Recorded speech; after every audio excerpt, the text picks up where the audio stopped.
ਗੁਰ ਗੋਬਿੰਦ ਗੋਪਾਲ ਗੁਰ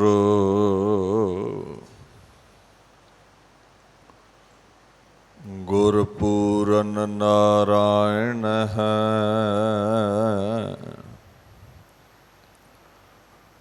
ਗੁਰ ਦਇਆਲ ਸਮਰੱਥ ਗੁਰ ਗੁਰ ਨਾਨਕ ਪਤਿਤ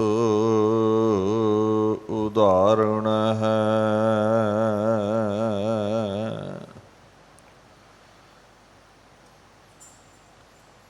ਬਾਣੀ ਗੁਰੂ ਗੁਰੂ ਹੈ ਬਾਣੀ, ਵਿੱਚ ਬਾਣੀ ਅੰਮ੍ਰਿਤ ਸਾਰੇ। ਗੁਰਬਾਣੀ ਕਹੈ ਸੇਵਕ ਜਨ ਮਾਨੈ, ਪਰਤਖ ਗੁਰੂ ਨਿਸਤਾਰੇ।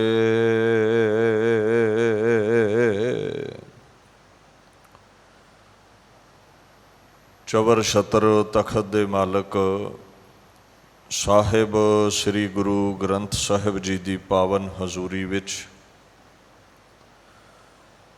ਸੁਭਾਏਮਾਨ ਗੁਰੂ ਸਰੂਪ ਗੁਰੂ ਪਿਆਰੀ ਖਾਲਸਾ ਸਾਧ ਸੰਗਤ ਜੀ ਫਤਿਹ ਪ੍ਰਵਾਨ ਕਰੋ। ਵਾਹਿਗੁਰੂ ਜੀ ਕਾ ਖਾਲਸਾ ਵਾਹਿਗੁਰੂ ਜੀ ਕੀ ਫਤਿਹ। ਧੰਨ ਧੰਨ ਸ੍ਰੀ ਗੁਰੂ ਹਰਿਕ੍ਰਿਸ਼ਨ ਸਾਹਿਬ ਸੱਚੇ ਪਾਤਸ਼ਾਹ ਜੀ ਦੇ ਪਾਵਨ ਅਸਥਾਨ ਗੁਰਦੁਆਰਾ ਸ਼੍ਰੀ ਬੰਗਲਾ ਸਾਹਿਬ ਦਿੱਲੀ ਵਿਖੇ ਆਪ ਸਰਬੱਤ ਸੰਗਤਾਂ ਹਾਜ਼ਰੀਨ ਹੋ। ਬੜੀ ਸਹਿਜਤਾ ਦੇ ਨਾਲ ਗਿਆਨੀ ਰਣਜੀਤ ਸਿੰਘ ਹੁਣਾ ਆਪ ਸੰਗਤ ਨੂੰ ਤੁਰਕੀ ਬਾਣੀ ਦਾ ਫੁਰਮਾਨ ਸਰਵਣ ਕਰਵਾਇਆ ਹੈ। ਇਸ ਪਾਵਨ ਬਾਣੀ ਦੀ ਵਿਚਾਰ ਦੇ ਨਾਲ ਜੁੜ ਕੇ ਆਪਣੇ ਸਮੇਂ ਨੂੰ ਜੀਵਨ ਨੂੰ ਸਫਲਾ ਕਰੀਏ। ਸਤਨਾਮ ਸ੍ਰੀ ਵਾਹਿਗੁਰੂ ਸਾਹਿਬ ਜੀ।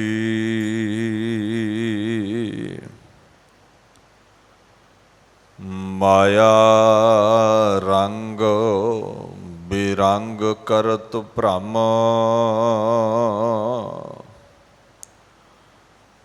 ਮੋਹ ਕੈ ਕੂਪ ਗੁਬਾਰ ਭਰਿਓ ਹੈ।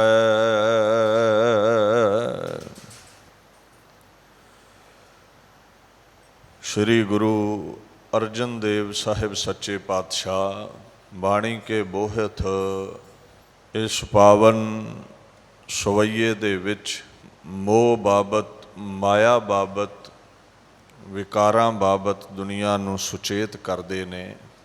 ਕਿਵੇਂ ਅਧਿਆਤਮਕ ਜੀਵਨ ਦਾ ਖੁਰਾ ਖੋਜ ਵਿਕਾਰ ਮਿਟਾਉਂਦੇ ਨੇ, ਉਸ ਤੋਂ ਕਿਵੇਂ ਬਚਣਾ ਹੈ, ਪਰਮੇਸ਼ਵਰ ਦੇ ਗੀਤ ਗਾ ਕੇ ਪ੍ਰੇਮਾ ਭਗਤੀ ਦੇ ਨਾਲ ਇਹ ਸਾਨੂੰ ਸਿੱਖਿਆ ਦਿੰਦੇ ਨੇ। ਇਹ ਸਵਈਆ 1388 ਅੰਗ ਉੱਪਰ ਸ਼੍ਰੀ ਗੁਰੂ ਗ੍ਰੰਥ ਸਾਹਿਬ ਜੀ ਦੇ ਪਾਵਨ ਸਰੂਪ 'ਤੇ ਦਰਜ ਹੈ। ਮਹਾਰਾਜ ਇੱਥੇ ਲਫ਼ਜ਼ ਵਰਤਦੇ ਨੇ ਮਾਇਆ। ਇਹਦਾ ਭਾਵ ਹੈ ਜੋ ਅਵਿਦਿਆ ਹੈ, ਅਗਿਆਨਤਾ ਹੈ, ਜੋ ਭਰਮ ਹੈ, ਭੁਲੇਖਾ ਹੈ। ਔਰ ਇਹਦੇ ਸੁਖਾਲੇ ਪੱਖ ਨੂੰ ਸਮਝ ਲਵੋ, ਆਪਣੇ ਅਤੇ ਪਰਮਾਤਮਾ ਦੇ ਵਿੱਚ ਜੋ ਦੂਰੀ ਹੈ ਉਸਨੂੰ ਮਾਇਆ ਕਹਿ ਦਿੱਤਾ ਜਾਂਦਾ ਹੈ। ਜੋ ਪਰਮਾਤਮਾ ਦੇ ਚਰਨਾਂ ਵੱਲੋਂ ਸਾਡਾ ਧਿਆਨ ਉਖੇੜਦੀ ਹੈ, ਸਾਨੂੰ ਦੂਰ ਕਰਦੀ ਹੈ, ਉਹੀ ਮਾਇਆ ਹੈ। ਜਿਵੇਂ ਮਹਾਰਾਜ ਕਹਿੰਦੇ ਨੇ ਮਾਇਆ ਮੋਹ ਵਿਸਾਰਿਆ ਜਗਤ ਪਿਤਾ ਪ੍ਰਤਪਾਲ। ਮਾਇਆ ਉਹ ਤਾਕਤ ਹੈ ਜੋ ਸਾਨੂੰ ਪਾਲਣ ਵਾਲੇ ਪਰਮੇਸ਼ਵਰ ਤੋਂ ਦੂਰ ਕਰ ਦਿੰਦੀ ਹੈ, ਜਿਸ ਕਾਰਨ ਅਸੀਂ ਪਰਮਾਤਮਾ ਨੂੰ ਵਿਸਾਰ ਦਈਏ। ਉਹ ਕਾਰਨ ਮਾਇਆ ਹੈ। ਔਰ ਮਾਇਆ ਦੇ ਕਈ ਰੂਪ ਨੇ। ਪੈਸਾ ਵੀ ਹੋ ਸਕਦਾ ਜਿਸ ਕਰਕੇ ਅਸੀਂ ਗੁਰੂ ਪਰਮੇਸ਼ਰ ਨੂੰ ਭੁੱਲ ਗਏ। ਪਰਿਵਾਰ ਵੀ ਹੋ ਸਕਦਾ ਹੈ, ਨੌਕਰੀ ਵੀ ਹੋ ਸਕਦੀ ਹੈ, ਸੋ ਤੁਹਾਡੇ ਤੇ ਪਰਮਾਤਮਾ ਦੇ ਦਰਮਿਆਨ ਕੋਈ ਵੀ ਵਸਤੂ ਹੈ, ਕੋਈ ਵੀ ਸੋਚ ਹੈ, ਉਹੀ ਮਾਇਆ ਹੈ। ਅੱਗੇ ਲਫ਼ਜ਼ ਵਰਤਿਆ ਹੈ ਰੰਗ। ਰੰਗ ਵਰਣ ਨੂੰ ਵੀ ਕਹਿ ਦਿੰਦੇ ਨੇ, ਨੀਲੇ ਕਾਲੇ ਪੀਲੇ ਨੂੰ। ਤੇ ਰੰਗ ਦਾ ਭਾਵ ਪ੍ਰੇਮ ਵੀ ਹੁੰਦਾ ਹੈ, ਲਗਨ, ਮੁਹੱਬਤ। ਅੱਗੇ ਲਫ਼ਜ਼ ਹੈ ਬੇਰੰਗ। ਇਹਨੂੰ ਬਦਰੰਗ ਕਹਿ ਦਿੰਦੇ ਨੇ, ਮੈਲਾ ਰੰਗ, ਭੈੜਾ ਰੰਗ, ਜਾਂ ਇਉਂ ਸਮਝ ਲਓ ਫਿੱਕਾ ਰੰਗ। ਫਿਰ ਕਹਿੰਦੇ ਨੇ ਭਰਮ, ਸੰਸਾ, ਵਹਿਮ, ਅਜਾਈ ਫਿਰਦੇ ਰਹਿਣਾ, ਭਰਮਦੇ ਰਹਿਣਾ, ਅਵਿਦਿਆ ਦੀ, ਅਗਿਆਨਤਾ ਦੀ ਨੀਂਦ ਵਿੱਚ। ਫਿਰ ਲਫ਼ਜ਼ ਵਰਤਿਆ ਹੈ ਮੋਹ, ਬੇਹੋਸ਼ੀ ਦੀ ਅਵਸਥਾ, ਅਗਿਆਨ ਦੀ ਅਵਸਥਾ, ਪਦਾਰਥਾਂ ਦੇ ਮੋਹ ਵਿੱਚ ਗਲਤਾਨ ਰਹਿਣਾ, ਡੁੱਬੇ ਰਹਿਣਾ, ਮੁਰਸ਼ਿਤ ਹੋਏ ਰਹਿਣਾ। ਅੱਗੇ ਕੂਪ ਲਫ਼ਜ਼ ਹੈ, ਕੂਏ ਨੂੰ ਕਹਿ ਦਿੰਦੇ ਨੇ। ਕੋ ਦਾ ਮਤਲਬ ਹੁੰਦਾ ਥੋੜ੍ਹਾ, ਅਪ ਦਾ ਮਤਲਬ ਹੁੰਦਾ ਜਲ। ਉਹ ਸੋਮਾ ਜਲ ਦਾ ਜਿੱਥੇ ਜਲ ਬੜਾ ਥੋੜ੍ਹਾ ਹੋਵੇ। ਹੁਣ ਖੂਹ ਦੇ ਵਿੱਚ ਨਦੀਆਂ ਨਾਲਿਆਂ ਨਾਲੋਂ ਪਾਣੀ ਘੱਟ ਹੁੰਦਾ ਹੈ, ਸੋ ਕੂਪ ਕਹਿ ਦਿੱਤਾ ਜਾਂਦਾ ਹੈ। ਗੁਬਾਰ ਲਫ਼ਜ਼ ਵਰਤਦੇ ਨੇ ਗੁਰੂ ਅਰਜਨ ਸਾਹਿਬ, ਅਰਬੀ ਦਾ ਲਫ਼ਜ਼ ਹੈ, ਅੰਧਕਾਰ ਨੂੰ ਕਹਿੰਦੇ ਨੇ। ਕਈ ਵਾਰ ਹੁੰਦਾ ਨਾ, ਹਨੇਰੀ ਆਵੇ ਤੇ ਮਿੱਟੀ ਦੇ ਕਣਕੇ ਹਵਾ ਚੁੱਡਦੇ ਨੇ, ਉਹ ਐਸਾ ਗਰਦ ਛਾ ਜਾਂਦਾ ਹੈ, ਕੁਝ ਨਜ਼ਰ ਹੀ ਨਹੀਂ ਆਉਂਦਾ, ਉਹਨੂੰ ਗੁਬਾਰ ਕਹਿੰਦੇ ਨੇ। ਗੁਰੂ ਅਰਜਨ ਸਾਹਿਬ ਆਖਣ ਲੱਗੇ, ਮਾਇਆ ਦੇ ਰੰਗ ਵਿੱਚ, ਪ੍ਰੇਮ ਵਿੱਚ ਤੂੰ ਰੰਗਿਆ ਗਿਆ ਤੇ ਪਰਮਾਤਮਾ ਵੱਲੋਂ ਬੇਰੰਗ ਹੋ ਗਿਆ ਹੈ। ਬੇਰੰਗ, ਪ੍ਰੇਮ ਤੋਂ ਰਹਿਤ। ਪਰਮਾਤਮਾ ਨਾਲ ਤੂੰ ਪ੍ਰੇਮ ਨਹੀਂ ਕਰਦਾ ਜਿਸਨੇ ਮਾਇਆ ਇਹ ਦਿੱਤੀ ਹੈ। ਭਰਮ ਵਿੱਚ ਪਿਆ ਹੈ, ਪਰਿਵਾਰ ਦੇ ਮੋਹ ਵਿੱਚ ਪਿਆ ਹੈ, ਉਹਦੇ ਬਖਸ਼ੇ ਪਦਾਰਥਾਂ ਦਾ ਮੋਹ ਹੈ ਤੈਨੂੰ, ਉਹਦਾ ਖਿਆਲ ਹੀ ਨਹੀਂ ਹੈ ਪਰਮੇਸ਼ਵਰ ਦਾ। ਸੋ ਇਉਂ ਮੋਹ ਮਾਇਆ ਦੇ ਖੂਹ ਵਿੱਚ ਤੂੰ ਡਿੱਗਿਆ ਹੋਇਆ ਹੈ। ਮਹਾਰਾਜ ਕਹਿੰਦੇ ਨੇ, ਗ੍ਰਹਿ ਅੰਧ ਕੂਪ ਪਤਤ ਪ੍ਰਾਣੀ, ਨਰਕ ਘੋਰ ਗੁਬਾਰ, ਅਨਕ ਜੋਨੀ ਭ੍ਰਮਤ ਹਾਰਿਓ, ਭ੍ਰਮਤ ਬਾਰੰਬਾਰ। ਮਹਾਰਾਜੇ ਦੀ ਸਜ਼ਾ ਕੀ ਹੈ? ਕਹਿੰਦੇ ਤੂੰ ਮੇਥੋਂ ਦੂਰ ਹੋਇਆ ਹੈ ਨਾ, ਮੋਹ ਮਾਇਆ ਦੇ ਖੂਹ ਵਿੱਚ ਡਿੱਗਿਆ ਹੈ, ਤੇ ਕਹਿੰਦੇ ਤੈਨੂੰ ਸੱਚਖੰਡ ਥੋੜ੍ਹੀ ਦੇਵਾਂਗਾ, ਨਜ਼ਦੀਕ ਥੋੜ੍ਹਾ ਰੱਖਾਂਗਾ। ਨਰਕ ਘੋਰ ਗੁਬਾਰ, ਕਹਿੰਦੇ ਨਰਕਾਂ ਵਿੱਚ ਸੁੱਟਾਂਗਾ, ਆਪਣੇ ਤੋਂ ਦੂਰ ਹੀ ਰੱਖਾਂਗਾ। ਮਹਾਰਾਜ ਨਰਕ ਕੀ ਨੇ? ਕਹਿੰਦੇ ਇਹ 84 ਲੱਖ ਜੂਨਾਂ ਵੀ ਤੇ ਨਰਕ ਹੀ ਨੇ ਨਾ। ਪਸ਼ੂ ਬਣ ਗਿਆ, ਪੰਛੀ ਬਣ ਗਿਆ, ਕਦੇ ਜੜ ਕਦੇ ਚੇਤਨ ਹੋ ਗਿਆ। ਇੱਕ ਮਨੁੱਖਾ ਜਾਮਾ ਹੀ ਉੱਤਮ ਸੀ, ਉਹ ਵੀ ਅਸੀਂ ਨਰਕ ਬਣਾ ਲਿਆ, ਚੰਗਾ ਕਰਮ ਕੀਤਾ ਹੀ ਨਾ। ਔਰ ਇੱਕ ਵਾਰ ਇਹ ਜੂਨ ਮਿਲ ਜਾਵੇ, ਕੀੜ ਮਕੌੜ ਬਣ ਜਾਈਏ, ਇੱਥੇ ਹੀ ਇਹ ਜਿਹੜਾ ਪਰਮਾਤਮਾ ਵੱਲੋਂ ਸਜ਼ਾ ਦਾ ਚੱਕਰ ਹੈ ਸਮਾਪਤ ਨਹੀਂ ਹੋਵੇਗਾ। ਕਹਿੰਦੇ ਭ੍ਰਮਤ ਬਾਰੰਬਾਰ, ਵਾਰ-ਵਾਰ ਜੂਨਾਂ ਵਿੱਚ ਆਉਣਾ ਪਵੇਗਾ। ਹੁਣ ਆਪ ਅਸੀਂ ਦੂਰੀ ਬਣਾਈ ਹੈ ਪਰਮਾਤਮਾ ਨਾਲੋਂ। ਕਹਿੰਦੇ ਹੁਣ ਦੂਰ ਰਹਿ, 84 ਲੱਖ ਜੂਨਾਂ ਵਿੱਚ ਪਿਆ ਰਹਿ, ਮੈਨੂੰ ਤੇ ਤੂੰ ਯਾਦ ਨਹੀਂ ਕਰਦਾ। ਮੋਹ ਮਾਇਆ ਵਿੱਚ ਪਿਆ ਹੈ, ਇਸ ਸੰਸਾਰ ਤੇ ਹੀ ਹੁਣ ਰਵੇਂਗਾ, ਕਿਉਂਕਿ ਸੰਸਾਰ ਦਾ ਤੈਨੂੰ ਮੋਹ ਹੈ। ਜਿਹੜਾ ਪਰਮਾਤਮਾ ਤੋਂ ਦੂਰ ਹੈ, ਬੜੇ ਬੜੇ ਇੰਗਲਿਸ਼ ਦੇ ਟੀਕਾਕਾਰ ਲਿਖਦੇ ਨੇ ਇਹਨਾਂ ਅਲਫਾਜ਼ਾਂ ਦੇ ਅਰਥ, ਦੇ ਵੰਡਰਸ ਇਨ ਵੇਰੀਅਸ ਇਨਕਾਰਨੇਸ਼ਨਸ, ਬੜੀਆਂ ਜੂਨਾਂ ਵਿੱਚ ਉਹਨਾਂ ਨੂੰ ਪਾਉਣਾ ਪੈਂਦਾ ਹੈ। ਔਰ ਇਹ ਜਿਹੜਾ ਸਰਕਲ ਹੈ ਵਾਰ-ਵਾਰ ਚੱਲਦਾ ਹੈ, ਵਾਰ-ਵਾਰ ਜੂਨਾਂ ਵਿੱਚ ਆਉਣਾ ਪੈਂਦਾ ਹੈ। ਅੱਗੇ ਗੁਰੂ ਅਰਜਨ ਸਾਹਿਬ ਹੁਕਮ ਕਰਦੇ ਨੇ, ਏਤਾ ਗੱਬ ਆਕਾਸ਼ ਨਾਮਾਵਤ, ਬਿਸਟਾ ਅਸਤ ਕ੍ਰਿਮ ਉਦਰ ਪਰਿਓ ਹੈ। ਕਹਿੰਦੇ ਇਸ ਚੰਮ ਦੇ ਲਿਫਾਫੇ ਦਾ, ਇਸ ਸਰੀਰ ਦਾ ਬੜਾ ਗੱਭ ਕਰਦਾ ਹੈ, ਭਾਵ ਗਰਵ ਕਰਦਾ ਹੈ, ਹੰਕਾਰ ਕਰਦਾ ਹੈ। ਔਰ ਤੇਰਾ ਤਕੱਬਰ ਇੰਨਾ ਉੱਚਾ ਹੈ, ਹੰਕਾਰ ਤੇਰਾ ਇਤਨਾ ਉੱਚਾ ਹੈ ਵੀ ਮੇਰੀ ਏਡੀ ਵੱਡੀ ਬੁਲੰਦ ਹਸਤੀ ਹੈ। ਇੰਨਾ ਹੰਕਾਰ ਹੈ ਵੀ ਮੈਂ ਅਸਮਾਨ ਦੇ ਥੱਲੇ ਵੀ ਸਮਾ ਨਹੀਂ ਸਕਦਾ। ਆਪਣੇ ਆਪ ਨੂੰ ਇੰਨਾ ਅਧਿਕ ਕਰਕੇ ਜਾਣਦਾ ਹੈ, ਵੱਡਾ ਸਮਝਦਾ ਹੈ। ਇੰਨਾ ਤੂੰ ਆਪਣੇ ਆਪ ਤੇ ਮਾਣ ਕਰਦਾ ਹੈ, ਅਭਿਮਾਨ ਕਰਦਾ ਹੈ। ਮਹਾਰਾਜ ਕਹਿੰਦੇ ਤੇਰੀ ਅਸਲ ਔਕਾਤ ਜਿਹੜੀ ਹੈ ਨਾ ਬੰਦੇ, ਉਹ ਸਿਰਫ ਇੰਨੀ ਹੈ, ਬਿਸਟਾ ਇਹ ਲਫ਼ਜ਼ ਆਉਂਦਾ ਹੈ ਗੰਦਗੀ ਲਈ, ਗੰਦ ਦੇ ਲਈ, ਰੂੜੀ ਦੇ ਲਈ। ਅੱਗੇ ਲਫ਼ਜ਼ ਹੈ ਅਸਤ। ਅਸਤ ਦਾ ਮਤਲਬ ਹੁੰਦਾ ਹੈ ਜਿਹਦੀ ਸ਼ੋਭਾ ਨਹੀਂ ਹੈ, ਜਿਹਦੀ ਵਡਿਆਈ ਨਹੀਂ ਹੈ, ਜੋ ਛਿਪਿਆ ਹੋਇਆ ਹੈ। ਜਾਂ ਇਉਂ ਸਮਝ ਲਓ ਅਸਤ ਹੱਡੀਆਂ ਨੂੰ ਵੀ ਕਹਿ ਦਿੱਤਾ ਜਾਂਦਾ ਹੈ। ਅੱਗੇ ਫਾਰਸੀ ਦਾ ਲਫ਼ਜ਼ ਵਰਤਿਆ ਗੁਰੂ ਅਰਜਨ ਸਾਹਿਬ ਨੇ, ਕਿਰਮ। ਕਿਰਮ ਸੂਖਸ਼ਮ ਵੀ ਹੁੰਦੇ ਨੇ, ਬੈਕਟੀਰੀਆ ਆਦਿਕ, ਤੇ ਵੱਡੇ ਵੀ ਹੁੰਦੇ ਨੇ। ਅੱਗੇ ਕਹਿੰਦੇ ਨੇ ਉਦਰ, ਇਹ ਜਠਰ, ਇਹ ਢਿੱਡ। ਕਹਿੰਦੇ ਅਸਲ ਤੇਰੀ ਬੰਦੇ ਹਸਤੀ ਕੇਵਲ ਇੰਨੀ ਕੀ ਹੈ, ਤੇਰੇ ਅੰਦਰ ਵਿਸਟਾ ਹੈ, ਗੰਦਗੀ ਹੈ, ਮਲ ਹੈ, ਮੂਤਰ ਹੈ। ਇਹ ਹੱਡੀਆਂ ਦੇ ਢਾਂਚੇ ਵਿੱਚ ਤੇਰੇ ਕੀੜੇ ਨੇ, ਉਧਰ ਤੇਰਾ ਕੀੜਿਆਂ ਨਾਲ ਭਰਿਆ ਹੋਇਆ ਹੈ। ਤੇ ਇਸ ਫਿਰ ਗੰਦ ਦੇ ਲਿਫਾਫੇ ਤੇ ਮਾਣ ਕਾਹਦਾ ਕਰਦਾ ਹੈ ਤੂੰ? ਕਬੀਰ ਜੀ ਨੇ ਬੜਾ ਸੁੰਦਰ ਕਿਹਾ ਹੈ, ਕਬੀਰ ਗਰਬ ਨਾ ਕੀਜੀਐ ਚਾਮ ਲਪੇਟੇ ਹਾਡ, ਹੈਵਰ ਉਪਰ ਛਤਰ ਤਰ ਤੇ ਫੁਨ ਧਰਤੀ ਗਾਡ। ਕਹਿੰਦੇ ਇਸ ਚੰਮ ਦਾ ਕੀ ਗੁਮਾਨ ਕਰਦਾ ਹੈ? ਹੱਡੀਆਂ ਦਾ ਕਾਹਦਾ ਮਾਣ ਹੈ? ਅਰੰਚਕ ਮਾਤਰ ਉਤੋਂ ਮਾਸ ਲੈ ਜਾਵੇ ਤੇ ਤੇਰੇ ਵੱਲ ਵੇਖਣ ਨੂੰ ਚਿੱਤ ਨਹੀਂ ਕਰਦਾ, ਇੰਨਾ ਗੰਦਾ ਤੇ ਮਲੀਨ ਹੈ ਤੇਰਾ ਵਜੂਦ। ਕਹਿੰਦੇ ਮੈਂ ਇੱਥੇ ਵੱਡੇ ਵੱਡੇ ਰਾਜੇ ਤੱਕੇ ਨੇ ਜਿਹੜੇ ਤਖਤ ਦੀ ਸ਼ੋਭਾ ਮਾਣਦੇ ਸਨ। ਹੈਵਰ, ਬੜੇ ਬੜੇ ਸ੍ਰੇਸ਼ਟ ਉਹਨਾਂ ਦੇ ਕੋਲ ਘੋੜੇ ਸਨ, ਬੜੇ ਬੜੇ ਹਾਥੀ ਸਨ, ਸੋਨੇ ਦੇ ਛਤਰ ਉਹਨਾਂ ਦੇ ਸਿਰ ਤੇ ਝੁੱਲਦੇ ਸਨ।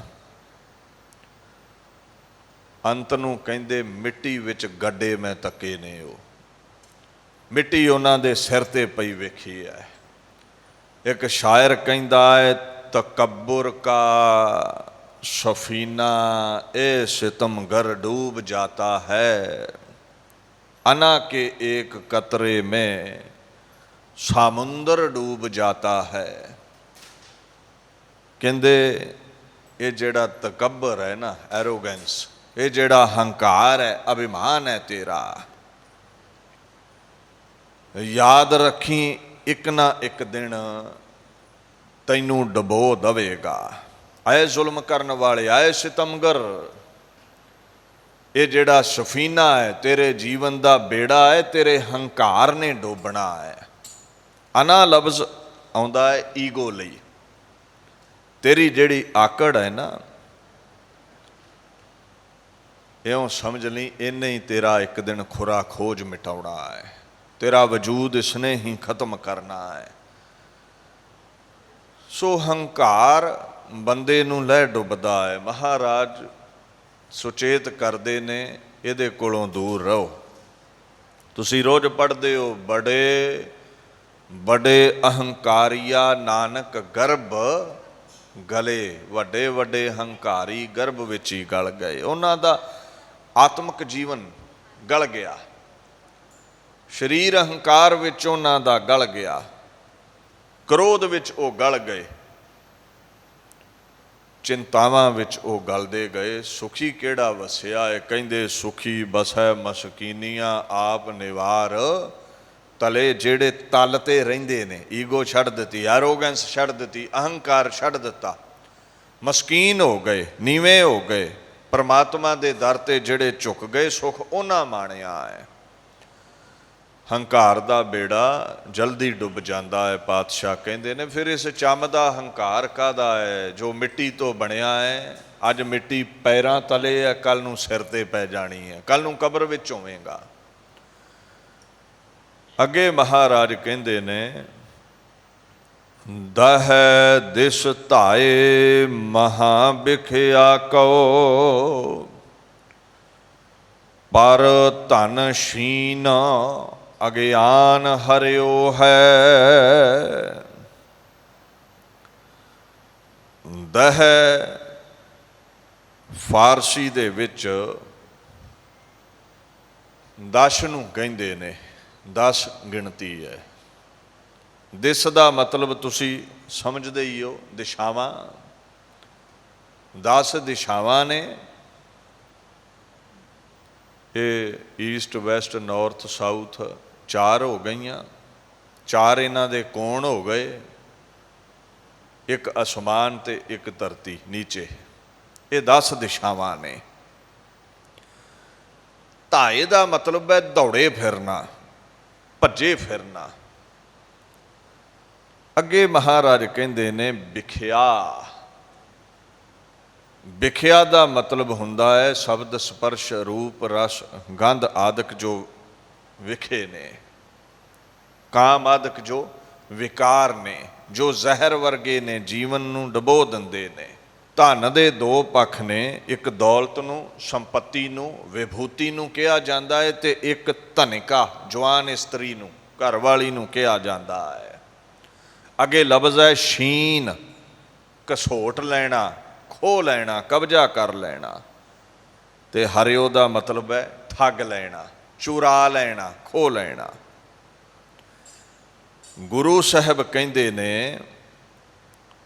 10 दिशावां विच तूं दौड़िया फिरदा है पैसा इकट्ठा करन लई, विषयां विकारां दे विच, काम क्रोध लोभ मोह हंकार दे विच।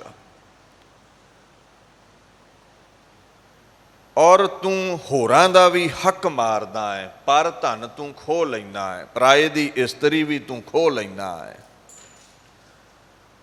अज्ञान विच ग्रसिया होया तू इधर उधर अन्ना होया, लोभ विच हलकिया होया, कहंदे दौड़िया फिरदा है। जिवें बाणी चाहुंदा है ना, गायबान हैवान हराम कुस्तनी मुरदार बखोराए, दिल कब्ज कब्जा कादरो धोजक साजाए। गुरु ग्रंथ साहिब दे बोल ने फारसी दे। कहंदे तू खुदा नूं भुला के परमेश्वर नूं विसार के गैबान बनिया होया है, भूत बनिया होया है, लोकां नूं दुख दिना है। हैवान बनिया होया है तू, पशु बनिया होया है तू। वो पशु का सुभाव हुंदा ना, खुरली च आपदे पट्ठे खा के ते दूजे पशु ना सिंग डाह लेने भी वो भी खाने ने। आपदी तू किरत करें ठीक है, तू होरां दा खोण लग पैना है। तू पाप करदा है, जुल्म करदा है, मुरदार खांदा है, दूजे दा हक खो के खांदा है। बखोराए खाना, होरां दा तू हक खो लिया, मुरदार खा लिया, ये पाप कमाया। कहते you are like a goblin, कहते तू भूत वर्गा है। You are like a beast, तू पिशाच वर्गा है, तू पशुआं वर्गा है, तेरा ऐसा सुभाव है। दिल कब्ज भाव इस माया ने ऐ इंसान तेरे दिल ते कब्जा कर लिया है, तैनू परमात्मा तो दूर कर दिता है। ते परमात्मा तो दूर होने वाला दोजक दी सजा पावेगा, नरकां विच सुट दिता जावेगा। करता पुरख उसनू आप सजा देवेगा। कहंदे नरक दे विच बड़ी भयंकर सजा मिलेगी तेरे सूक्ष्म शरीर नू। You will be thrown into the hell. उत्थे तैनू टॉर्चर करनगे, जम तैनू दुख देणगे। पहली गल तो जदों मौत आउंदी है उदों ही बड़ा दुख दिंदे ने। जिंद ने माणी कढ़ी है हड्डां कू कड़काए। जदों मौत आवे, तुसी देखदे हो किसे दे शरीर चों ब्लड आउंदा है, नासां चों लहू वगदा है, किसी दे शरीर चों विष्टा गंदगी निकलदी है। ਇਹਦਾ ਮਤਲਬ ਵੀ ਜਦੋਂ ਇਸ ਰੂਹ ਨੂੰ ਸਰੀਰ ਤੋਂ ਜੁਦਾ ਕਰਦੇ ਨੇ ਜਮ, ਉਦੋਂ ਭੰਨ ਤੋੜ ਹੁੰਦੀ ਹੈ। ਉਹ ਬੰਦਾ ਫਿਰ ਆਨੇ ਟੱਡਦਾ ਹੈ, ਜ਼ੋਰ ਚੱਲਦਾ ਨਹੀਂ, ਵੇਖਦਾ ਹੈ ਆਸੇ ਪਾਸੇ ਸਾਗ ਸੰਬੰਧੀਆਂ ਵੱਲ ਵੀ ਮੈਨੂੰ ਰੱਖੋ, ਕੋਈ ਰੱਖੇ ਹੁਣ ਕਿਹੜਾ, ਬਚਾਵੇ ਹੁਣ ਕਿਹੜਾ।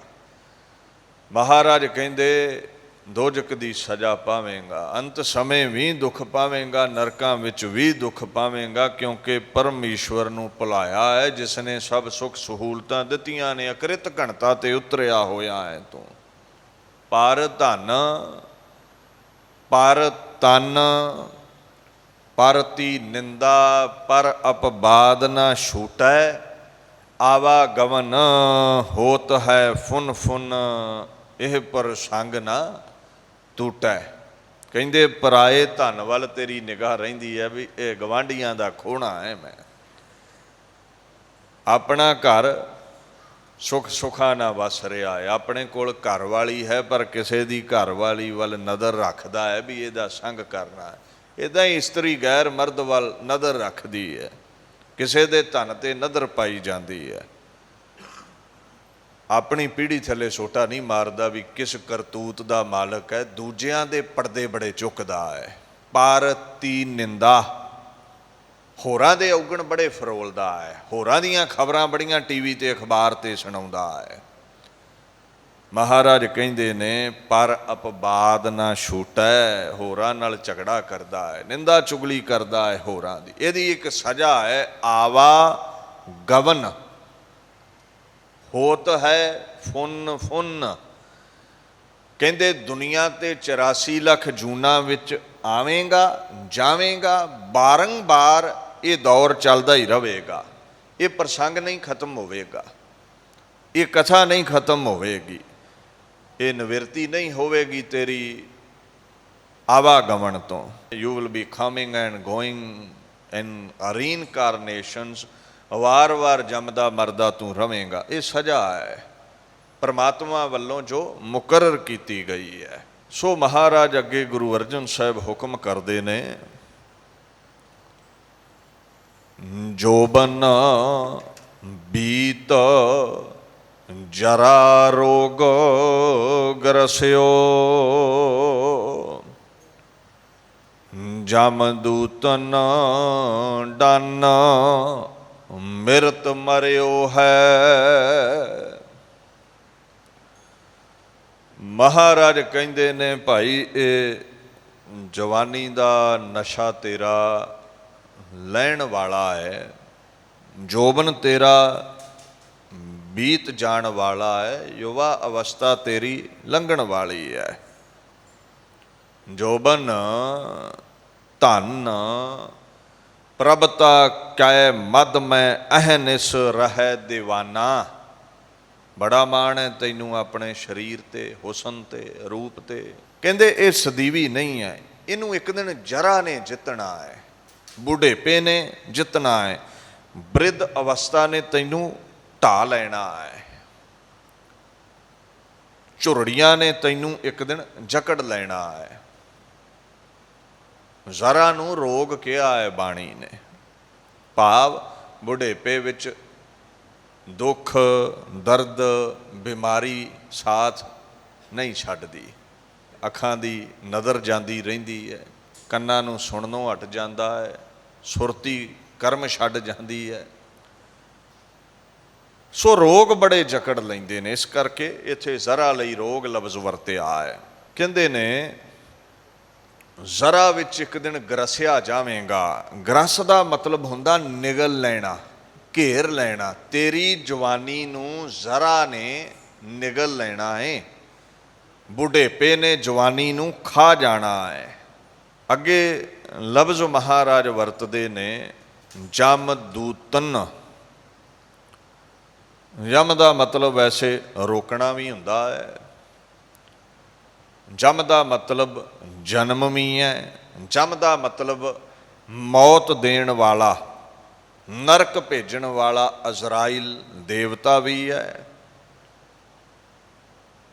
ਜਮ ਧਰਮ ਰਾਜੇ ਨੂੰ ਵੀ ਕਹਿ ਦਿੰਦੇ ਨੇ, ਤੇ ਦੂਤ ਦਾ ਮਤਲਬ ਹੈ ਜਿਹੜਾ ਵਕੀਲ ਸੁਨੇਹਾ ਪਹੁੰਚਾਉਂਦਾ ਹੈ। ਭਾਵ ਧਰਮ ਰਾਜੇ ਦਾ ਦੂਤ ਜੋ ਮੌਤ ਦੀ ਚਿੱਠੀ ਲੈ ਕੇ ਆਉਂਦਾ ਹੈ, ਜੋ ਸਾਡਾ ਖੁਰਾ ਖੋਜ ਮਿਟਾਉਣ ਆਉਂਦਾ ਹੈ। ਅੱਗੇ ਲਫ਼ਜ਼ ਹੈ ਡਨ, ਸਜ਼ਾ ਨੂੰ ਕਹਿੰਦੇ ਨੇ।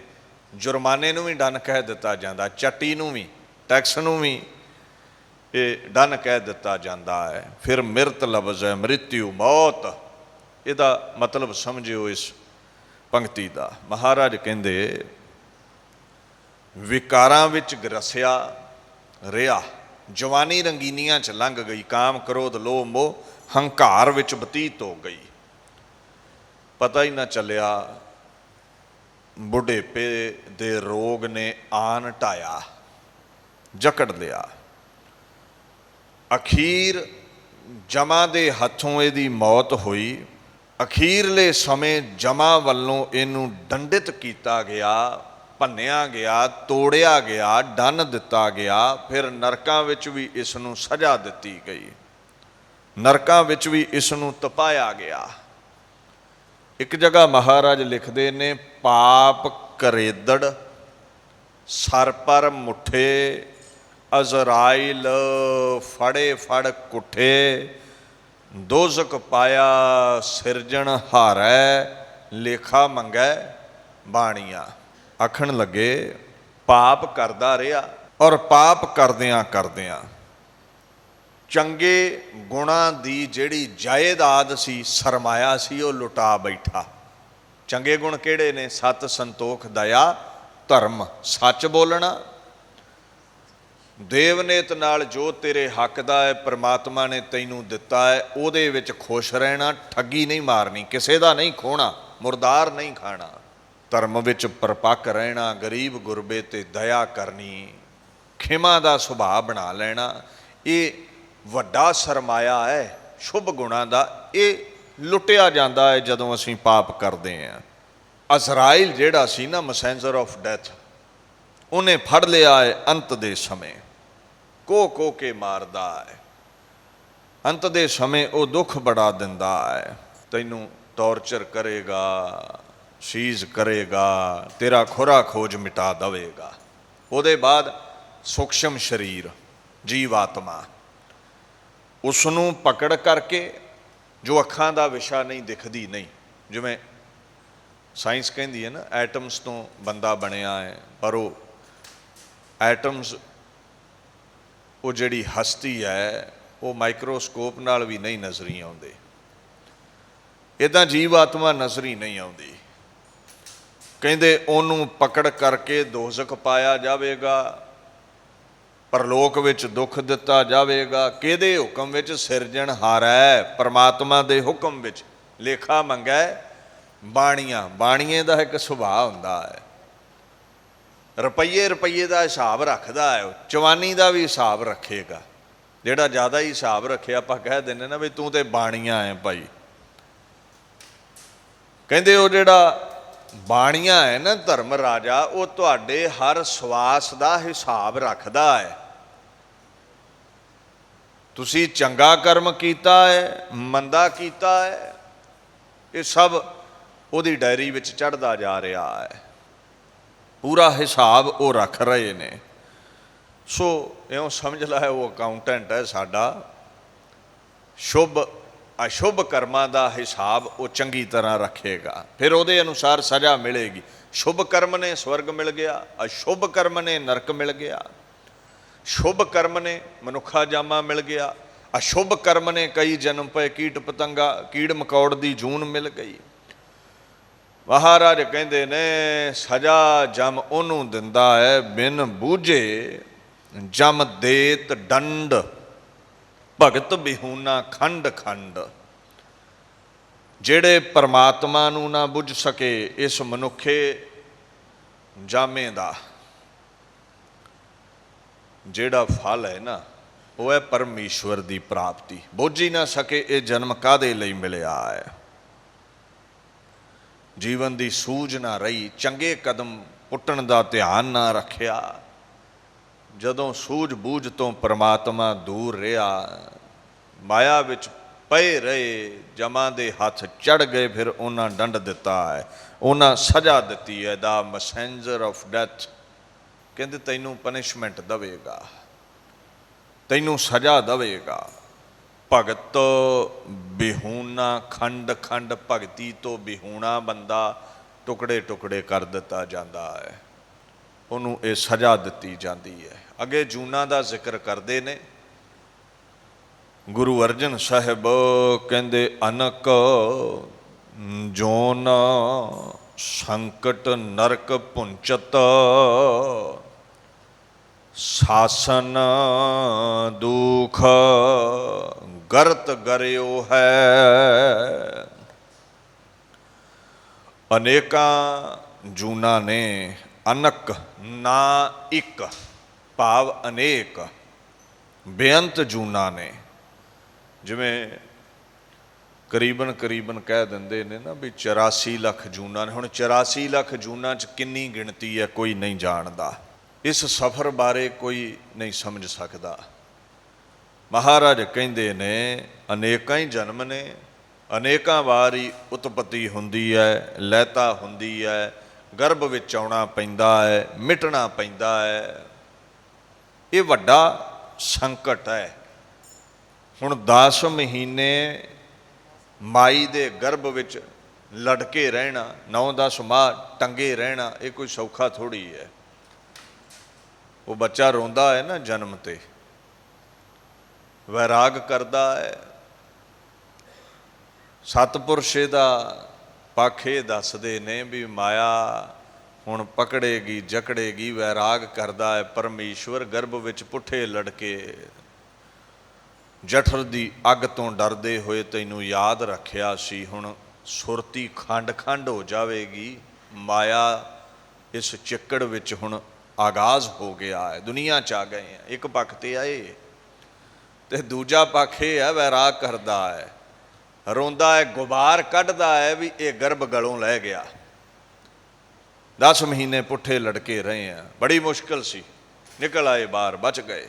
ਫੁੱਟ ਫੁੱਟ ਕੇ ਰੋਂਦਾ ਹੈ। ਹੁਣ 2-4 ਦਿਨ ਕਿਸੇ ਬੰਦੇ ਨੂੰ ਪੁੱਠਾ ਠੰਗੋ ਕਿਤੇ ਸੌਖਾ ਹੈ, ਲਟਕੇ ਰਹਿਣਾ ਬੜੀ ਮੁਸ਼ਕਿਲ ਹੈ। ਇਉਂ ਗਰਭ ਵਿੱਚ ਪਿਆ ਰਹਿੰਦਾ ਹੈ। ਵੱਡਾ ਕਲੇਸ਼ ਹੈ, ਵੱਡਾ ਸੰਕਟ ਹੈ। ਬੜੀਆਂ ਜੂਨਾਂ ਬਿਆਨ ਕੀਤੀਆਂ ਨੇ ਗੁਰੂ ਗ੍ਰੰਥ ਸਾਹਿਬ ਨੇ।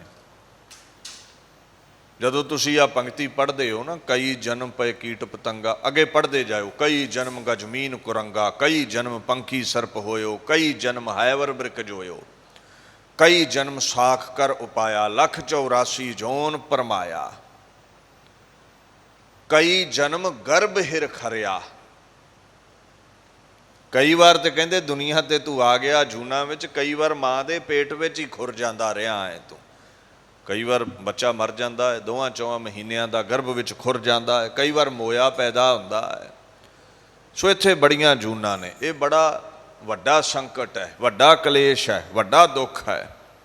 ਇਹ ਕਿਹੜਾ ਇਸ ਸੰਕਟ ਵਿੱਚ ਫਸਦਾ ਹੈ? ਜਿਹੜਾ ਪਰਮਾਤਮਾ ਦੀ ਭਗਤੀ ਨਹੀਂ ਕਰਦਾ, ਜਿਹੜਾ ਪਰਮਾਤਮਾ ਤੋਂ ਦੂਰ ਰਹਿੰਦਾ ਹੈ।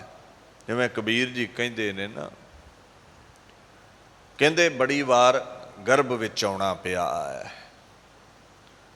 ਬੜੀਆਂ ਜੂਨਾਂ ਵਿੱਚ ਆਉਣਾ ਪਿਆ ਹੈ। ਔਰ ਜੂਨਾਂ ਦੀ ਗਿਣਤੀ ਮਿਣਤੀ ਵਿੱਚ ਕੀ ਪਈਏ, ਇਹ ਪੈਂਡਾ ਬੜਾ ਲੰਮਾ ਹੈ। ਐਸੇ ਘਰ ਹਮ ਬਹੁਤ ਬਸਾਏ, ਜਬ ਹਮ ਰਾਮ ਗਰਭ ਹੋਏ ਆਏ। ਸੋ ਇਹ ਗਰਭ ਦੀ ਅਗਨ ਵਿੱਚ ਕਈ ਵਾਰ ਸੜਨਾ ਪਿਆ। ਕਬੀਰ ਕਹਿੰਦੇ ਰੱਬ ਨੂੰ ਚੇਤੇ ਕਰ, ਨਿਵਰਤੀ ਕਰੇ ਤੇਰੀ, ਨਜ਼ਾਤ ਬਖਸ਼ੇ ਤੈਨੂੰ। ਕਬੀਰ ਜੀ ਮਹਾਰਾਜ ਸਾਨੂੰ ਇਹੀ ਸਮਝਾਉਂਦੇ ਨੇ, ਫਿਰ ਜੂਨਾਂ ਵਿੱਚ ਨਾ ਆਉਣਾ ਪਵੇ ਭਾਈ। ਰੱਬ ਦੇ ਗੀਤ ਗਾਓ, ਪਰਮੇਸ਼ਵਰ ਦੇ ਚਰਨਾਂ ਵਿੱਚ ਜਗ੍ਹਾ ਮਿਲ ਜਾਵੇ, ਮੰਜ਼ਲੇ ਮਕਸੂਦ ਤੇ ਤੁਸੀਂ ਪਹੁੰਚ ਜਾਓ। ਸੋ ਇੱਥੇ ਨਿਰੰਕਾਰ ਨਾਲ ਸਾਨੂੰ ਜੋੜਨ ਲਈ ਬਾਣੀ ਉਪਦੇਸ਼ ਦਿੰਦੀ ਹੈ। ਸੰਸਾਰ ਨਾਲ ਜੁੜੋਗੇ ਤੇ ਸੰਸਾਰ ਤੇ ਜੂਨਾਂ ਵਿੱਚ ਰਹਿਣਾ ਪਵੇਗਾ। ਨਿਰੰਕਾਰ ਨੂੰ ਧਿਆਓਗੇ ਤੇ ਉਹ ਮੁਕਤੀ ਬਖਸ਼ ਦੇਵੇਗਾ, ਚਰਨਾਂ ਵਿੱਚ ਜਗ੍ਹਾ ਬਖਸ਼ ਦੇਵੇਗਾ। ਚੰਗੇ ਕਰਮ ਕਰੋਗੇ ਮਨੁੱਖਾ ਜਾਮਾ ਫਿਰ ਮਿਲ ਜਾਵੇਗਾ, ਮੰਦੇ ਕਰਮ ਕਰੋਗੇ ਨਰਕਾਂ ਵਿੱਚ ਰਹਿਣਾ ਪੈ ਜਾਵੇਗਾ। ਅੱਗੇ ਲਫ਼ਜ਼ ਮਹਾਰਾਜ ਨੇ ਵਰਤਿਆ ਹੈ ਨਰਕ। ਹੁਣ ਇੱਥੇ ਅਨੇਕਾਂ ਵਾਰ ਨਰਕ ਪੈਣਾ ਪਵੇਗਾ, ਇਹ ਗੱਲ ਕਹੀ ਹੈ ਪਾਤਸ਼ਾਹ ਨੇ। ਜਿਹੜੇ ਪੁਰਾਣ ਨੇ ਨਾ ਸਨਾਤਨ ਮਤ ਦੇ, ਉਹਨਾਂ ਵਿੱਚ ਇੱਕ ਦੇਸ਼ ਬਾਬਤ ਜ਼ਿਕਰ ਆਉਂਦਾ ਹੈ ਜੋ ਅਗੋਚਰ ਹੈ, ਅੱਖਾਂ ਦਾ ਵਿਸ਼ਾ ਨਹੀਂ, ਜਿੱਥੇ ਪਾਪੀ ਜੀਵ ਨੂੰ ਬੁਰੇ ਕਰਮਾਂ ਦੀ ਸਜ਼ਾ ਦਿੱਤੀ ਜਾਂਦੀ ਹੈ, ਬੁਰੇ ਕਰਮਾਂ ਦਾ ਫਲ ਭੋਗਣ ਜਾਂਦਾ ਹੈ, ਉਸ ਨੂੰ ਨਰਕ ਕਿਹਾ ਜਾਂਦਾ ਹੈ।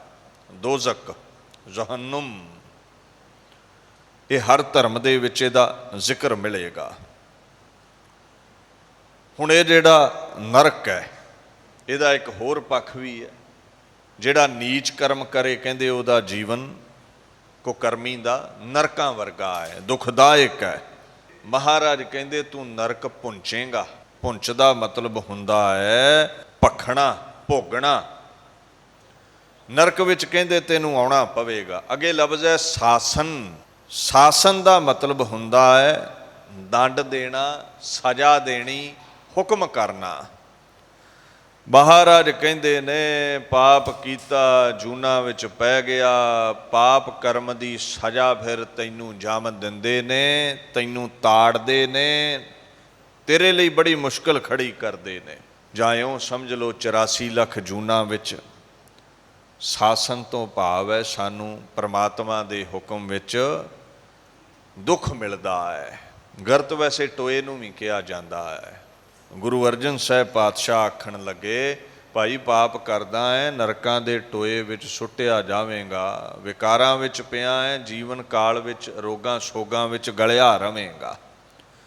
ਔਰ ਇਹ ਇੱਕ ਜਨਮ ਦੀ ਗੱਲ ਨਹੀਂ ਹੈ। ਬਾਣੀ ਕਹਿੰਦੀ ਕਈ ਕੋਟ ਬਹੁ ਜੋਨੀ ਫਿਰਹੇ, ਕਈ ਕੋਟ ਜਨਮ ਹੈ ਜੀਵ ਹੈ ਮਰ ਹੈ, ਕਈ ਕੋਟ ਨਰਕ ਸੁਰਗ ਨਿਵਾਸੀ, ਜਹ ਜਹ ਭਾਣਾ ਤਹ ਤਹ ਰਾਖੇ ਨਾਨਕ, ਸਭ ਕਿਛ ਪ੍ਰਭ ਕੈ ਹੱਥ ਹੈ। ਮਹਾਰਾਜ ਕਹਿੰਦੇ ਨੇ ਇੱਥੇ ਕਰੋੜਾਂ ਵਾਰ ਜੰਮਣਾ ਪਿਆ, ਕਰੋੜਾਂ ਵਾਰ ਮਰਨਾ ਪਿਆ, ਇੱਥੇ ਕਰੋੜਾਂ ਹੀ ਲੋਕ ਨਰਕਾਂ ਵਿੱਚ ਜਾਂਦੇ ਨੇ, ਕਰੋੜਾਂ ਹੀ ਸਵਰਗਾਂ ਵਿੱਚ ਚਲੇ ਜਾਂਦੇ ਨੇ। Many millions dwell in heaven and in hell. ਕਈ ਨਰਕਾਂ ਵਿੱਚ ਜਾਣਗੇ, ਕਈ ਸਵਰਗਾਂ ਵਿੱਚ ਜਾਣਗੇ। ਗੱਲ ਕਾਹਦੀ ਹੈ? ਉਹਦੇ ਭਾਣੇ ਵਿੱਚ, ਉਹਦੇ ਹੁਕਮ ਵਿੱਚ ਸਜ਼ਾ ਹੈ, ਉਹਦੇ ਭਾਣੇ ਵਿੱਚ ਹੁਕਮ ਵਿੱਚ ਹੀ ਬਰਕਤਾਂ ਨੇ, ਫਲ ਹੈ, ਸਭ ਉਹਦੇ ਹੱਥ ਵਿੱਚ ਹੈ। ਸੋ ਮਹਾਰਾਜ ਪਾਤਸ਼ਾਹ ਤੋਂ ਪੁੱਛੋ ਜੀ ਉਧਾਰ ਕਿਹਦਾ ਹੁੰਦਾ ਹੈ? ਨਰਕਾਂ ਤੋਂ ਬਚਦਾ ਕਿਹੜਾ ਹੈ? ਨਿਜਾਤ ਕਿਹਨੂੰ ਮਿਲਦੀ ਹੈ? ਰੋਗ ਸੋਗ ਕਿਹਦੇ ਮਿਟਦੇ ਨੇ? ਗੁਰੂ ਅਰਜਨ ਸਾਹਿਬ ਕਹਿੰਦੇ ਨੇ ਪ੍ਰੇਮ ਭਗਤ ਉਦਰਹਿ ਸੇ ਨਾਨਕ, ਕਰ ਕਿਰਪਾ ਸੰਤ ਆਪ ਕਰਿਓ ਹੈ। ਮਹਾਰਾਜ ਕਹਿੰਦੇ ਜਿਹੜਾ ਪਰਮਾਤਮਾ ਦੀ ਪ੍ਰੇਮਾ ਭਗਤੀ ਕਰੇਗਾ ਉਹ ਰੋਗ ਸੋਗ ਤੋਂ ਉਪਰਾਮ ਹੋਵੇਗਾ, 84 ਲੱਖ ਜੂਨਾਂ ਵਿੱਚ ਨਹੀਂ ਪਵੇਗਾ, ਉਹਦਾ ਉਧਾਰ ਹੋਵੇਗਾ। ਤੇ ਪ੍ਰੇਮਾ ਭਗਤੀ ਕੌਣ ਕਰਦਾ ਹੈ? ਸੰਤ। ਤੇ ਸੰਤ ਦੀ ਅਵਸਥਾ ਆਪ ਕਰਿਓ ਹੈ, ਪਰਮਾਤਮਾ ਆਪ ਬਖਸ਼ਦਾ ਹੈ, ਹੱਠ ਦੇ ਨਾਲ ਸੰਤ ਨਹੀਂ ਬਣਿਆ ਜਾਂਦਾ। ਜੇ ਤੁਸੀਂ ਆਖੋ ਵੀ ਮਰਜ਼ੀ ਨਾਲ ਕੋਈ ਸੰਤ ਬਣੇ, ਸੰਸਾਰ ਦਾ ਤਿਆਗ ਕਰਕੇ ਨਿਰੰਕਾਰ ਤਾਈਂ ਪਹੁੰਚ ਜਾਵੇ, ਕਹਿੰਦੇ ਇੱਦਾਂ ਨਹੀਂ ਹੁੰਦਾ। ਉਹਦੀ ਨਦਰ ਸਵੱਲੀ ਹੋਵੇ ਤੇ ਸੰਤ ਬਣਦਾ ਹੈ, ਤੇ ਸੰਤ ਹੀ ਵਿਕਾਰਾਂ ਤੋਂ ਬਚਦਾ ਹੈ, ਰੋਗ ਸੋਗ ਤੋਂ ਬਚਦਾ ਹੈ, 84 ਲੱਖ ਜੂਨਾਂ ਤੋਂ ਬਚਦਾ ਹੈ। ਪਰਮਾਤਮਾ ਜਿਹਦੇ ਤੇ ਦਇਆ ਕਰਕੇ ਮਨੁੱਖੇ ਜਾਮੇ ਚੋਂ ਉੱਪਰ ਉਠਾ ਕੇ ਸੰਤ ਵਾਲੀ ਅਵਸਥਾ ਬਖਸ਼ ਦਵੇ। ਤੇ ਇੱਥੇ ਲਫ਼ਜ਼ ਵਰਤੇ ਨੇ ਪ੍ਰੇਮ, ਪਿਆਰ, ਸਨੇਹ, ਮੁਹੱਬਤ। ਅੱਗੇ ਹੈ ਭਗਤ।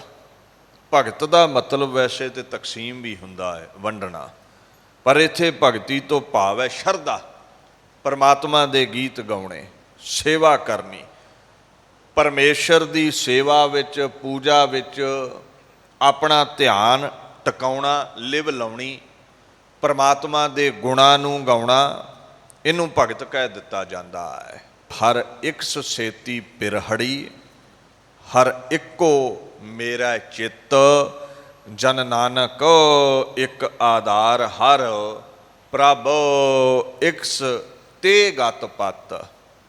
ਹੁਣ ਪ੍ਰੇਮ ਵੀ ਜਗ੍ਹਾ ਜਗ੍ਹਾ ਪਾਵਾਂਗੇ ਤੇ ਉਧਾਰ ਨਹੀਂ ਆਉਣਾ। जगह जगह सिर निवावांगे तो गल नहीं बननी।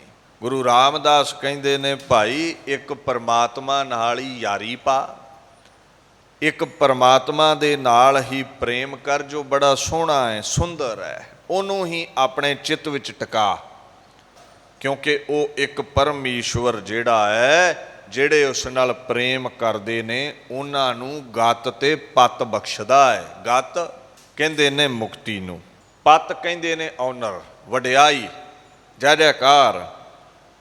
किन्हां नूं बख्शदा है? ਜਿਹੜੇ उस एक नाल जुड़े ने। दोवां बेड़ियां विच पैर रखण वाला कदे पार नहीं लगदा।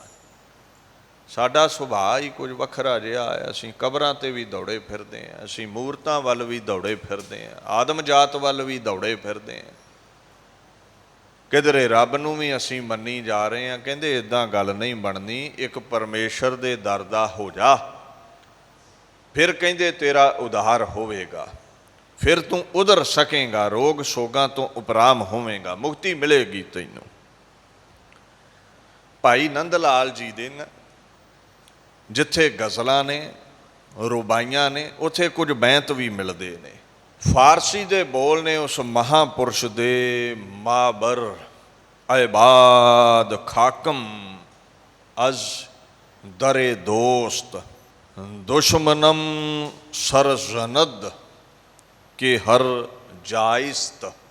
इहदा अर्थ समझियो, मेरी खाक नूं, मेरे राख नूं, मेरी मिट्टी नूं ऐ हवा उड़ा के ना ले जा।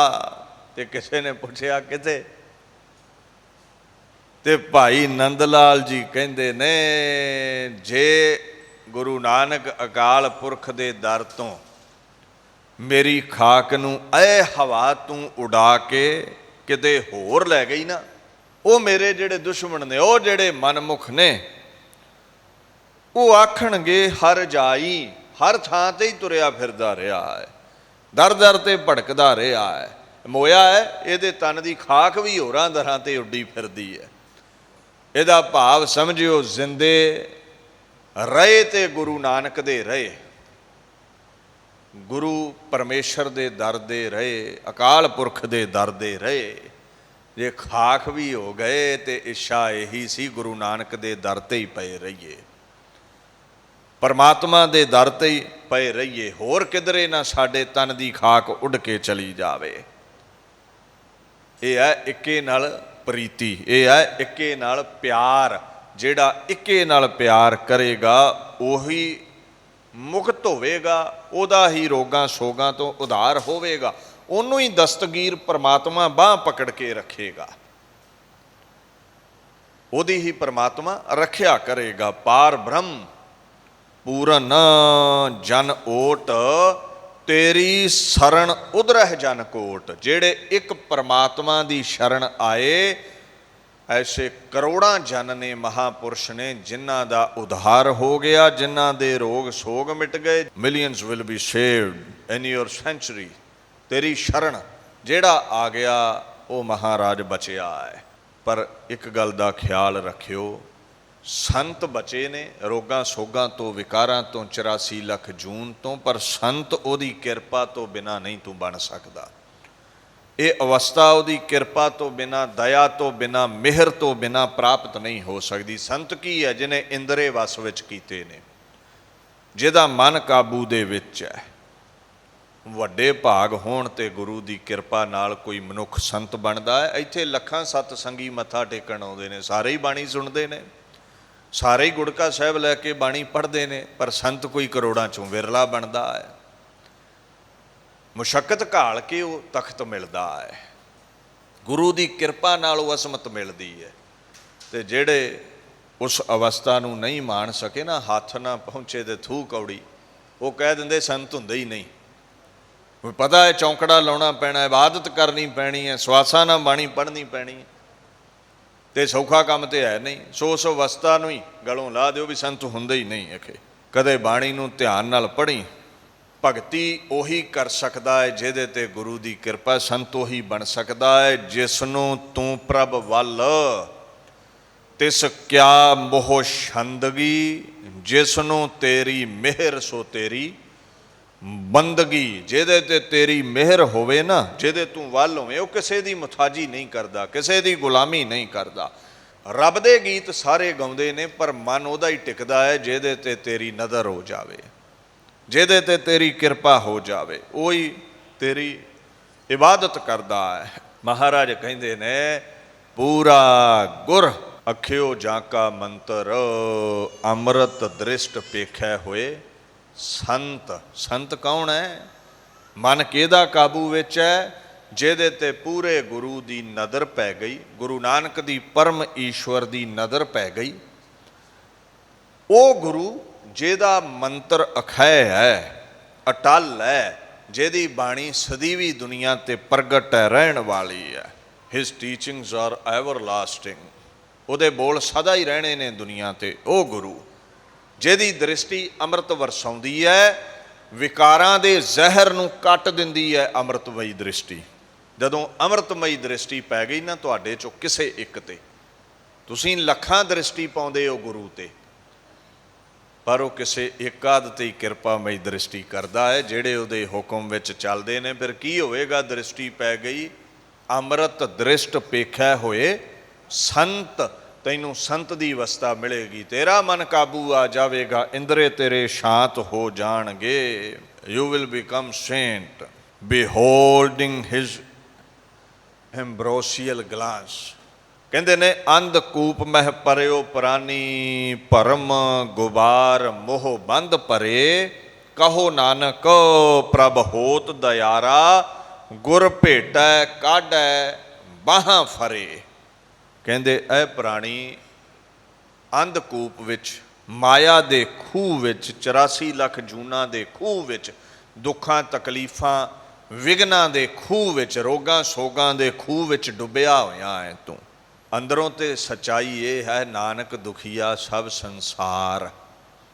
ਚਿਹਰੇ ਭਾਵੇਂ ਹੱਸਦੇ ਹੀ ਨੇ, ਰੋਗਾਂ ਸੋਗਾਂ ਦੇ ਖੂਹ ਵਿੱਚ ਅਸੀਂ ਪਏ ਹੋਏ ਹਾਂ, ਇਸ ਗੁਬਾਰ ਵਿੱਚ ਅਸੀਂ ਡੁੱਬੇ ਹੋਏ ਹਾਂ, ਵਿਕਾਰਾਂ ਦੇ ਬੰਧਨਾਂ ਦੇ ਅਸੀਂ ਜਕੜੇ ਹੋਏ ਹਾਂ। ਅਰਦਾਸ ਕਰਿਆ ਕਰੋ, ਗੁਰੂ ਨਾਨਕ ਪ੍ਰਭੂ ਪਰਮ ਈਸ਼ਵਰ ਤੁਹਾਡੇ ਤੇ ਦਇਆ ਕਰੇ ਔਰ ਤੁਹਾਨੂੰ ਬਾਂਹ ਪਕੜ ਕੇ ਇਸ ਖੂਹ ਚੋਂ ਕੱਢ ਲਵੇ, ਬਾਂਹ ਪਕੜ ਕੇ ਸਾਨੂੰ ਰੋਗਾਂ ਸੋਗਾਂ ਚੋਂ ਬਚਾ ਲਵੇ, ਦੁੱਖਾਂ ਦੇ ਸਾਗਰ ਚੋਂ ਰੱਖ ਲਵੇ।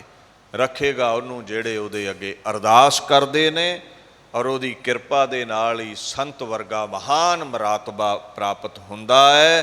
ਕਹਿੰਦੇ ਮੋਹ ਮਾਇਆ ਤੋਂ, ਰੋਗਾਂ ਸੋਗਾਂ ਤੋਂ ਬਚਣਾ ਹੈ ਤੇ ਪਰਮੇਸ਼ਵਰ ਦੇ ਗੁਣ ਗਾਇਆ ਕਰ, ਸੁਖ ਮਾਣੇਗਾ। ਇਹ ਸਾਡੇ ਲਈ ਗੁਰੂ ਪਰਮੇਸ਼ਰ ਦਾ ਹੁਕਮ ਹੈ। ਔਰ ਗੀਤ ਗਾਉਂਦੇ ਗਾਉਂਦੇ ਅਰਦਾਸ ਕਰਿਆ ਕਰੋ, ਉਹ ਦਇਆ ਕਰਕੇ ਕਿਰਪਾ ਜ਼ਰੂਰ ਕਰਦਾ ਹੈ। ਉਹਦਾ ਐਸਾ ਸੁਭਾਅ ਹੈ। ਭੁੱਲ ਚੁੱਕ ਦੀ ਖਿਮਾ ਜੀ। ਗੱਜ ਵੱਜ ਕੇ ਫਤਿਹ ਬੁਲਾਓ। ਵਾਹਿਗੁਰੂ ਜੀ ਕਾ ਖਾਲਸਾ, ਵਾਹਿਗੁਰੂ ਜੀ ਕੀ ਫਤਿਹ।